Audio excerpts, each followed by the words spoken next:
This conference will now be recorded. Hello, everybody. This is John Braun with Hitman Advertising. Today, we're doing a special goal setting webinar. I've got my good friends Larry and Eric with morningtechmeeting.com, and we're going to be talking about just a sort of an interview, but really just a discussion of goal setting, what we've done in our business and what they've done in their business, and some recommendations and things. Because I know one thing that all three of us guys, we didn't even talk much about this part, can agree on. Goal setting super important, right? Anybody that's done any level of success anywhere will tell you that goal setting is one of the most important. I'd say right up there with just persistence, being persistent about your goals, being persistent about what you're doing and not giving up. But right even along with that is a maybe, I don't even know if it'd be a second, but right along with it, tied neck and neck, is goal setting. So super important. It's the beginning of 2021. And now's the time, if you haven't yet, to start writing your goals and going through. So what we're going to be doing, we've got some questions that we'll be talking about, and all three of us will just kind of kick in, and I might ask Larry a particular question, or Eric, and we'll just kind of go from there. Just a nonchalant talk just for just a little while. So first thing that I want to ask both of you guys, and I'll mention too, how much impact would you say that goal setting had in your business? We Larry? had Oh, in our cleaning and restoration business that we had for 10 years, then we sold it off, was it drove us every single year. We had a meeting every single year, Eric and I. Sometimes we had a third party that would guide us along, and it made a big difference. We set huge goals every year, and it was amazing that just by putting them on paper, we were able to reach them so often, and it was dramatically rewarding. So you just said an important thing too, putting it on paper. You know, and Howard Partridge, I think Zig Ziglar might have even said this first, but I can't remember if it's Zig or Howard. A goal not written down is just a daydream. Is that something Howard coined? yeah. I can't remember. I know Howard would always say that quite a bit, but it's I, so I think that's important. a Zig quote. Yeah, it's so important to write those goals down, because if you don't, it's not tangible. That's the way I always felt about it. Now, I do a lot of typing. I didn't usually manually write them out. They'd be typed in. But when you see that on paper, or even on your screen, even on your phone, I'll write goals out on my phone. Any level of that makes it more believable and makes it more real. Do you have anything you'd like to add to that, Eric?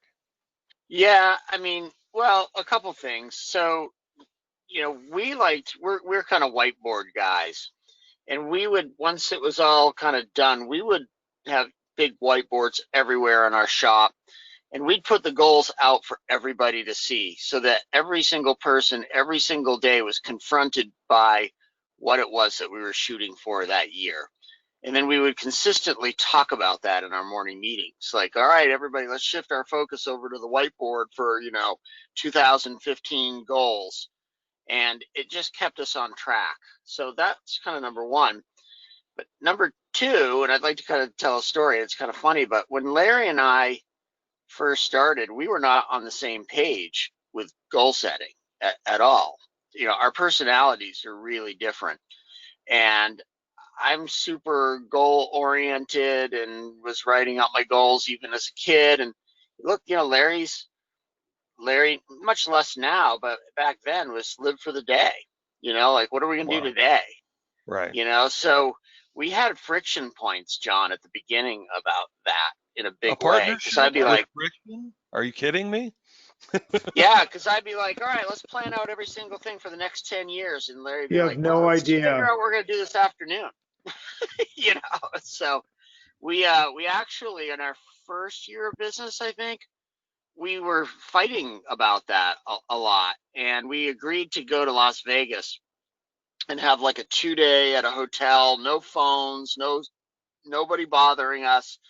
We were gonna figure out it was like our first goals session. So I had already prepared for like 2 weeks for this, 2 day getaway. And we got at breakfast, and I'm like right out of the chute, like laying down a 10-page document of all my goals for the next 10 years and the whole thing. And Larry's like, you know, I don't even know. I remember, Larry, what you said. I said, so what are your goals? And you go, I don't want to drive. I just want to ride a bike everywhere. And I was so angry, John, just like, and then we actually went out to the pool, and I was so pissed. I pulled Larry's towel out of his hand because I was annoyed, and his phone was in there, and it flew into the pool like It a fell on the ground BlackBerry. and exploded. It was terrible.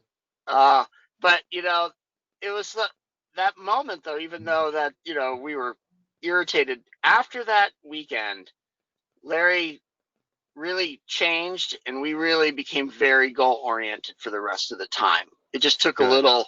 It just took me ruining his phone to get there. So did you have to teach Larry how to do goals? Larry, did you not know how to do goals? You just didn't believe in them, or what You was know, it your, was Eric brought it up, and then we went to Joe Polish, and he was into it, and Howard was into it, and Darren Hardy was into it. Everybody had all these everybody? systems, and I was like, huh, there must be something to this. Mhm. So I Yeah, started. he didn't believe me, John. I needed external proof. No, well, it was, Well, it was just reinforcement in all different areas. It's like, wow, this is something. Because Eric had all this huge plan, and I was like, holy, what the heck is that all about? And I said, of course, I'm with you. That's great. Let's do it. He's like, no, what are yours? I'm saying, that's good. Let's just do all this. let's I run with mean, it that. must just like what car I'm driving, what like every little detail. And Larry would be Oh my like, gosh. I don't want to wear shoes, and I want to ride a bike. And that's about it.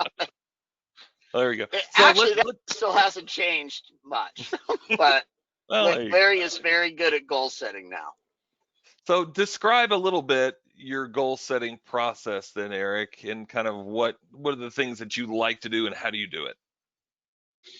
Well, I mean, it's evolved over the years, John, because I realized like early on I would set these massive goals that would be like a 10-year plan. And I had a hard time breaking it down backwards to make it into, bite-sized pieces. So what I do now is I kind of do like a dream thing, like the big goals. I actually draw it out, kind of like Michael Gerber's dream board or whatever. And then I start working backwards in years of like, well, what would Larry and my business have to look like to make these things happen, And then what Larry and I do, and you had kind of shot us a little outline about how many goals a year. Larry and I would set one goal per year. Okay. And we've been doing that for years. We only set one goal. Like with cleaning and restoration, that might be a revenue goal for just the restoration side, or like, because we learned that when we had 3 or if we had 5, then none of them got done. Interesting. And by the end of the year, nothing was reached. So we finally kind of came on. We could only handle one big goal per year. Okay. And we wouldn't adjust during the year. Like we wouldn't say like, oh, we want to change the goal. Like we had to ride it out for the year, just because a lot of times it takes that long to see if there's progress or not. Right. Larry, you got anything to add to like how we kind of did that? I mean, that was a Yeah. process to learn how to do that, but It was like leaving a Howard Partridge conference or anybody else's conference, and you have all this data. I mean, you can't focus on everything. You got to focus on, and we read the Gary Keller book, The One Thing, and a couple of the books that reinforce that. You get that one goal down, you make it a habit to work to get that goal consistently with benchmarks. And that's something that we can improve on, is just having the benchmarks as you go along. And then you reach that goal, because you get too many of them, it gets kind of crazy. That's interesting that it only would be one. I would like to do it where I would have 2 or 3 higher level goals and then 10, 15, 20 smaller goals. And I'd just kind of, what I would like to do whenever I would do goals, and what I do now, but I'm thinking about for my cleaning company, I would sit down and I would go, okay, here's the sales goal. Here's the goal for the big level goals like that. But then I would also think, what are the smaller goals that I need to accomplish to get to that goal? And I would kind of do a goal hierarchy, you know what I mean? And almost really sort of a business plan, especially the ones when it comes to sales goals. It's really almost a business plan and a marketing plan sometimes, but it would be a process of that. Now the bigger goals would be like a thing of maybe just 1 or 2 or 3. But I also too do tend to start to look at a certain goal and kind of go, I don't really want to do that anymore. I can remember when I first got started thinking, like my first couple of years in business, going, okay, I want to get 20 restaurants in the area or 10 hotels. And then I'd start the year out and I'd get a hotel or two or a restaurant or two, and I'd go, this sucks. I don't want to do restaurants anymore. I don't want to do hotels anymore, and then I would quickly change that goal and quickly move on to something else in a 180-degree, fashion, and be very glad that I did that. So I always felt like goals were adaptable, but so the really high level one goal, give me an example of maybe one that you had one of the first, I don't know, few years that you guys were partners. Yeah, well, the first couple of years it was reach $1 million in revenue a year. That was our Sure. first goal, right? Sure. So, like you said about the restaurants, we wouldn't look at that as a goal. We'd look at, Right. we kind of broke it down to outcome goals, which would be $1 million in revenue, and then the process goals to reach Right. that. Like, we have to, get X amount of floods per month, and we need to do this many marketing stops to elicit that response. So, we didn't really do it. Like, if we started doing the restaurants, let's say, and we thought it sucked, we would just pivot and say, like, okay, well, we don't want restaurants, so what else should we focus on to reach that $1 million Right. or whatever? Yeah. Exactly. So our bigger goals were always more just total revenue driven and growth driven than actually the nuts and bolts. We'd work that nuts and bolts back into like process goals. Right. So I always can I give you an example, John? I'm sorry. Yeah, definitely. So like, let's say we said, okay, well, we need to make, $200,000 a month in revenue for mitigation work. So we'd say, okay, well, 200,000. We know that our closing rate on every loss that we go to is roughly 50%. So we need to, to get 200,000, we need X amount of stops per month. And then we know we're only going to close half of those. So we'd kind of work backwards that way. And then we'd have a whiteboard. This was before like Service Titan and all those really cool CRMs. We'd have a whiteboard where we'd have a pace. So the girls in the office would put the pace up like, we should have already had this many floods by this day. We should have had this many floods by this day. So we were constantly bringing everybody in, like looking at that pace going, guys, we're 3 behind. We got to get on it. We got to do more calls. So that's how we would do it. Good. Yeah. And that makes sense. Definitely the higher tier goals, I would have like 2 different lists of goals. The bigger goals that were like sales goals, but I'd usually have a couple. Some of them would also seem to be goals for me were related to like how many days I needed off for the year. Even early on, man, I'd take 5-6 weeks of vacation a year. I was always going down to Disney World with the family, visiting other family or doing something. Even when we were only doing, not even that much in sales, I was still like, that's more important to me, because that's just where my value was, and one of the reasons why I became an entrepreneur. But, all of those goals were the more higher level goals. Then from there, the sales goals. And then what I would do is hierarchy down and figure out, okay, we've got a goal to get to the sales amount. Here's all the things that we need to get, which was essentially a business plan. And I would, or a marketing plan, and I would translate that down. As far as when you're creating those goals, what questions do you ask yourself, or what specifically do you have going on in your mind about the goal? Do you have any feedback on that, Larry or Eric, or what's going through your mind when you're writing that goal? Well, it just depends on what we're shooting for, what we want to do, or accomplishments. What do we want to accomplish? Figure out what you want to accomplish and the goal to get there. If you want to grow income, you come up with some numbers that you want to get to. If you want to have a net profit, you have to come up to some specific amounts, or a percentage is what we would do for net profit. And that would go a long way. And that would be part of the process. Excellent.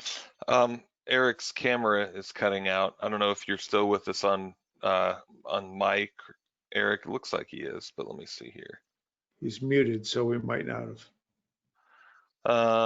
He maybe muted himself because I can't unmute him. There he goes. Is he coming back? Maybe not. I think if he's on cell, he just dropped. Okay, Yeah, so he might we'll come wait. back. We'll wait for him to come back. Yeah, here he comes. So Yeah, what I would always like to do is figure out and write my goals just based on having assumed that I accomplished the thing. Yes, Making sure exactly. that it's within I have done this or I did this, and that's sort of, in a way whimsical and, petty, but at the same time, when you're looking at that goal all the time, 'cause that's the next thing I want to talk about, how often you guys go back and refer back to that goal. But when you're referring back to it, you're, when you write a goal like, we, here's all the things that I need to do is the way I would usually define it to do, $1 million in sales, or here, we did $1 million in sales come December 31st, 2021, or whatever sales figure that you wanted to do, or you have increased sales by X dollars, that type of thing. But as if it actually happened, setting the deadline for the goal too is so important, and usually if it's a year goal, it's by December 31st, and you need to actually write that down that way. You did all this by December 31st. Yeah. And then the minor goals, the sub goals underneath that. So are you back with us, Eric? I see you kind of coming in. I don't see. Part of what, when we were doing the goals, was we'd only have a couple big ones, and we didn't talk about the ones in between. We'd just be creating systems to get to it. So Right. the systems that Eric was creating and presenting systems to everybody all the time so that we would get there. And then we'd know during the month where we were, like you were saying, where should you be? Where's the benchmark where you should be? Right. And that's where we went. Like, I put the goal on my ceiling above my bed, whatever the number was, $1 million one year, another million, $2 million next year. It was just in front of us all the time. And looking at that goal and focusing on that one goal went a long way. Excellent. So how often would you refer back to that goal? And did you have it like the goal itself plastered somewhere on the office wall for everybody to see? Yeah, Yeah. like I was saying, it was on the bed above my ceiling. It was in my wallet. It was everywhere. It would pop up Yeah. on my computer. Eric had it a bunch of places. Are you there, Eric? Yeah, sorry guys. I'm out, It's okay. in my car, and the phone overheated because I had it up on the windshield. There you go. That'll do it. Shut me That'll down. do it every time. Yeah, I mean, my trick, John, was I would write it every single day on a 3x5 card and then shove that card in my back pocket. So therefore, I had to write it out every day. So the actual Wow. action of writing it, and then Wow. I would look at it and put it in my pocket, and then I try to look at it during the day. But even if I was busy, at least I looked at it that night when I pulled it out of my pants. So that's twice a day.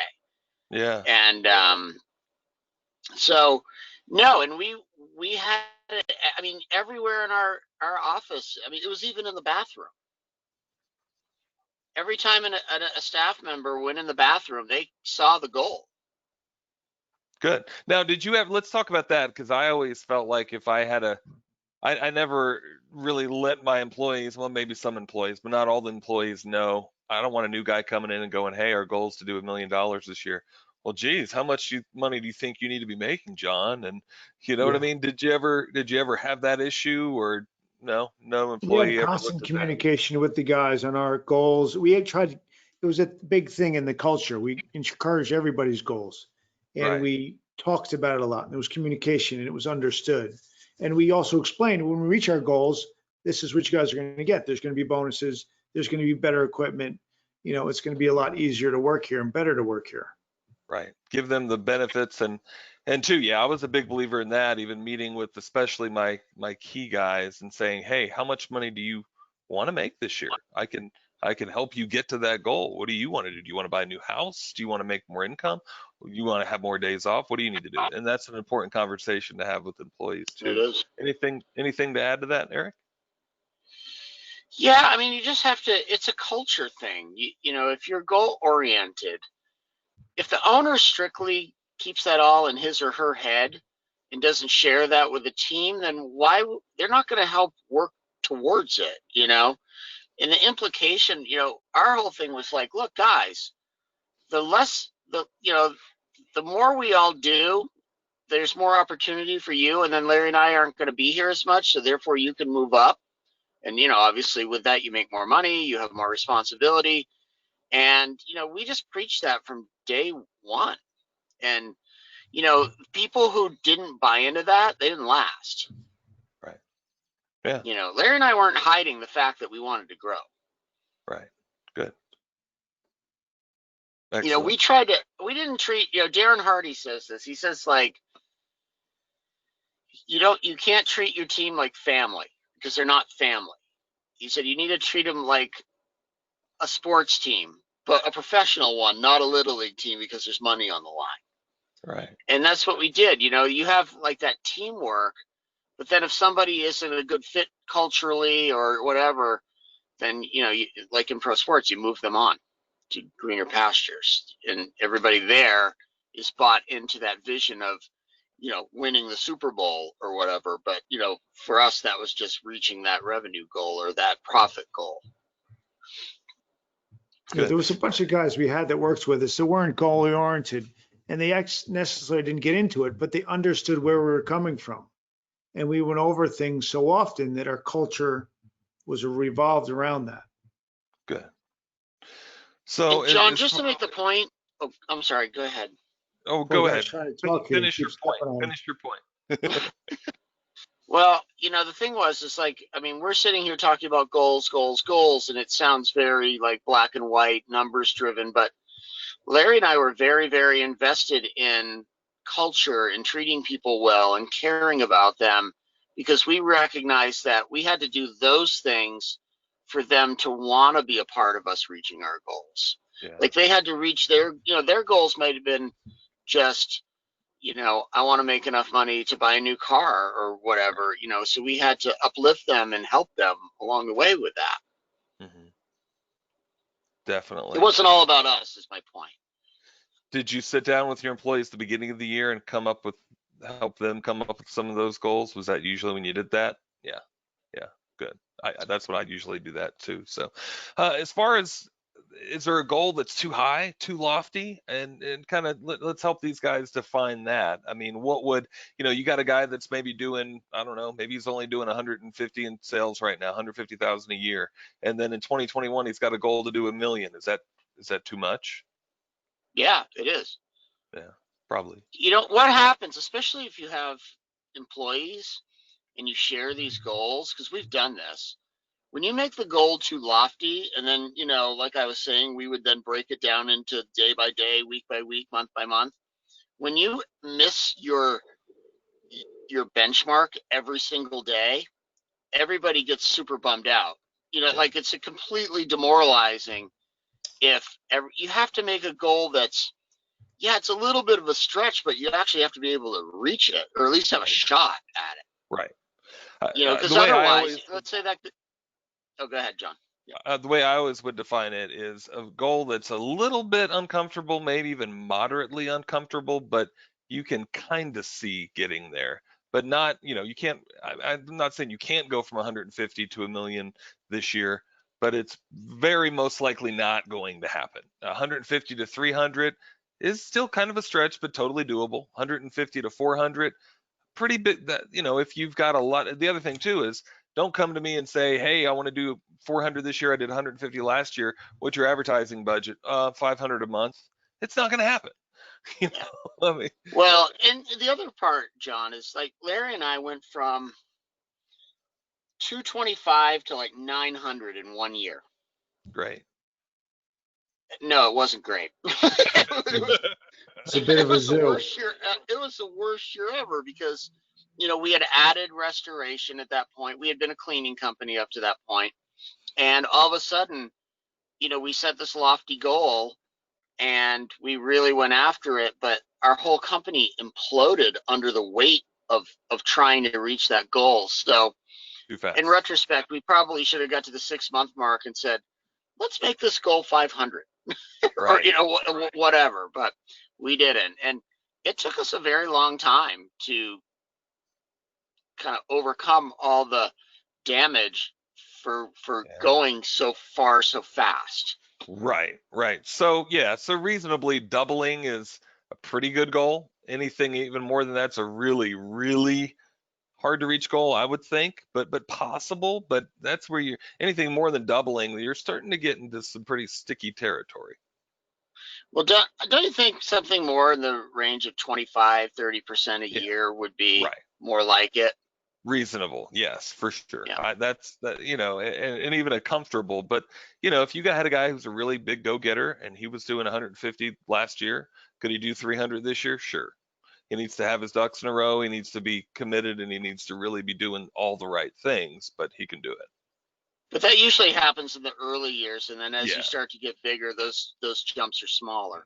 right. From what I've seen, yeah, exactly, exactly. Yeah, I mean, unless you're willing to go to a new town and add bigger service area, usually most service businesses they start at some number, they start peaking out depending on industry. Yeah, unless you're adding new services on and doing something new, it can get pretty Yeah, tough. So, yeah. all right, guys. Well, any parting words, any last things that you want to say? I mean, about goal setting in general. What kind of encouragement can you give these guys too for 2021? For setting their goals and accomplishing what they need to do in their business. Well, Yeah, I there's I just a lot think. of, well, Go ahead, Larry. Eric has a system and he's gonna have a lot better thoughts. And me that wasn't as used to making goals. There's many systems out there. Just try a different system every year. You got your Darren Hardy had a system, Zig Ziglar had a system, Howard had a system.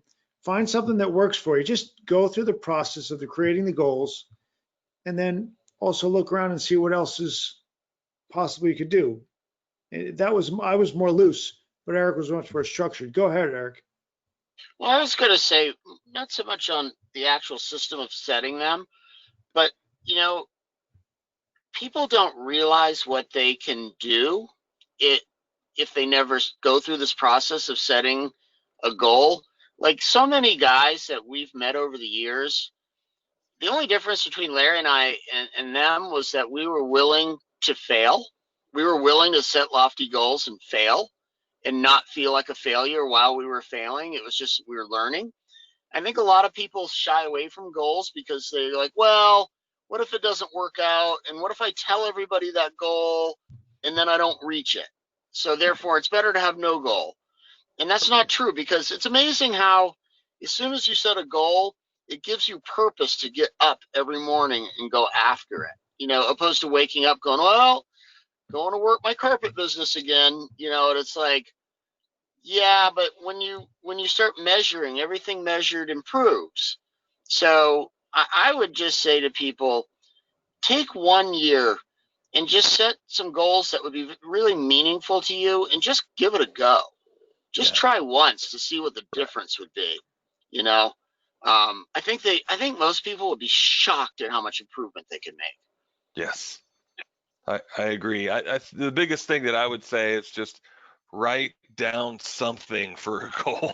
Yeah, If you don't do, you don't have to go because you could get scared thinking, well, I got to read a Zig Ziglar book. I can't set a goal until I do that, or listen to Howard Partridge or somebody else, and then I got to find their system. Here's really the nutshell, right? Write down 10 things that you really want to get accomplished this year, or one. I don't know. I don't care, but just write something down. Look at that thing, even if you don't look at it every day. Don't beat yourself up. Look at it once a week, even once a month, but look at it as often as you can and write something down that you want to do come December 21st, 2021. It's coming. What do we only have now? 360 days, 358 days left, right? It's coming. Now you only have 358 more days to do this thing. So let's do it. That's the thing. absolutely, man. And the thing is that once you've set that goal and you start feeling the joy of reaching it, you feel much better about yourself too. Like it gives you more energy and you feel your self-esteem goes up. Absolutely. You feel That's like why you have doing to more with your business. start with reachable goals, like we were Right. talking about earlier. Right. Yep. So if you're thinking about doubling your business, I'd say sure, but be prepared for rocky times. If you're thinking about tripling Yeah, your business, be prepared for some really, really, really rocky times. But 20%, sure, 25% increase, reasonable, doable. Still, you need to buckle down and get it done though, and write those goals down and do it. But think like if especially like let's say you're an owner operator, John, and you increase 25% year over year, that can change your whole life, Yes. and that can change your whole business.